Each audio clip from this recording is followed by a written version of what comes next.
तो दोस्तों आज हम देखेंगे कि राहुल गांधी का इम्पॉसिबल कमबैक आखिर हो सकता है या नहीं। क्योंकि मैं ये क्यों कर रहा हूँ, क्योंकि Bihar election is just the beginning. ये हो सकता है कि ये राहुल गांधी का एक इम्पॉसिबल कमबैक बने। Rahul Gandhi is no longer a joke, he is back and stronger than ever. मैं ये इसलिए कह पा रहा हूँ क्योंकि बहुत सारे रीजंस है। एक टाइम था जब राहुल गांधी को पप्पू कहकर लोग ट्रोल किया जाता था। कांग्रेस सिर्फ 52 सीट पर सिमट गई थी, अमेठी तक हार गए थे, लेकिन आज राहुल गांधी फिर से देश की पॉलिटिक्स का एक बड़ा चेहरा बन गए हैं। ये है उनकी इम्पॉसिबल कमबैक की कहानी। तो वीडियो में बने रहे। अगर अच्छा लगे तो चैनल सब्सक्राइब जरूर करें। 2024 की शुरुआत में राहुल ने लॉन्च किया भारत जोड़ो न्याय यात्रा। मणिपुर से मुंबई तक की ये यात्रा सिर्फ एक पॉलिटिकल कैंपेन नहीं थी, बल्कि एक मूवमेंट थी। इस यात्रा ने उन्हें आवाम के बीच वापस लाया। लोगों ने उन्हें एक सीरियस लीडर के रूप में देखना शुरू कर दिया।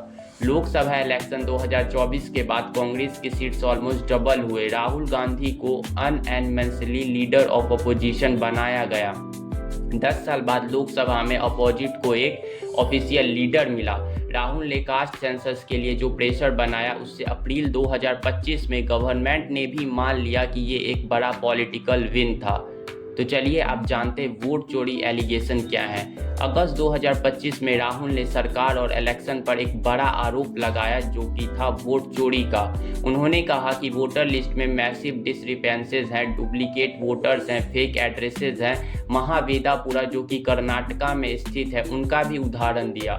इलेक्शन कमीशन ने उनसे कहा कि शपथ पत्र के बिना उनके चार्जेस बेसलेस हैं। इसके तुरंत बाद राहुल ने बिहार में वोट अधिकार यात्रा लॉन्च की। 17 अगस्त से 16 दिन तक उन्होंने 1300 किलोमीटर कवर किया, 25 डिस्ट्रिक्ट और 110 कंस्टिट्यूएंसीज में गए। पटना रैली में राहुल ने कहा, अभी एटम बम छोड़ा है, अगला हाइड्रोजन बम आने वाला है। इसने बीजेपी कैंप को हिला डाला। बिहार की गलियों में नारा गुनगुनाने लगा कि वोट चोर गद्दी छोड़। आरजेडी में एमपी मनोज झा ने भी कहा कि ये सिर्फ एक कैंपेन नहीं है, एक मूवमेंट है। बीजेपी ने पलटवार किया, कांग्रेस के लीडर्स पर एलिगेशन लगाए, जैसे पवन खेरा के मल्टीपल वोटर्स आईडीज का इशू उठाया।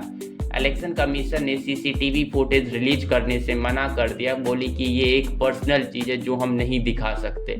उसी बीच ईडी ने एक बीजेपी मेंबर को समन किया, जिन्होंने राहुल पर एक सिटीजनशिप का केस फाइल कर दिया था। पॉलिटिक्स और हीटेड हो गई। एक लीडर जिसे मीडिया ने मॉक किया, पब्लिक ने इग्नोर किया, उसने अपनी इमेज को ग्राउंड से रिबिल्ड किया है। भारत जोड़ो न्याय यात्रा। और जब ये वोटर अधिकार यात्रा ने राहुल गांधी को एक मास कनेक्ट दिया, तो लोकसभा में उनका एग्रेसिव स्टाइल और बाहर उनका बोल्ड लैंग्वेज ने उन्हें एक नया रूप में सामने लाया। राहुल गांधी की इम्पॉसिबल कमबैक अभी चल रही है। क्या बिहार इलेक्शन उनके लिए टर्निंग पॉइंट हो सकता है, या फिर ये मूवमेंट सिर्फ एक शुरुआत है? एक बात क्लियर है, राहुल गांधी ने खुद को एक इरेलीवेंट पॉलिटिशियन से एक पावरफुल अपोजिशन लीडर में ट्रांसफॉर्म कर दिया है। और इस बार कहानी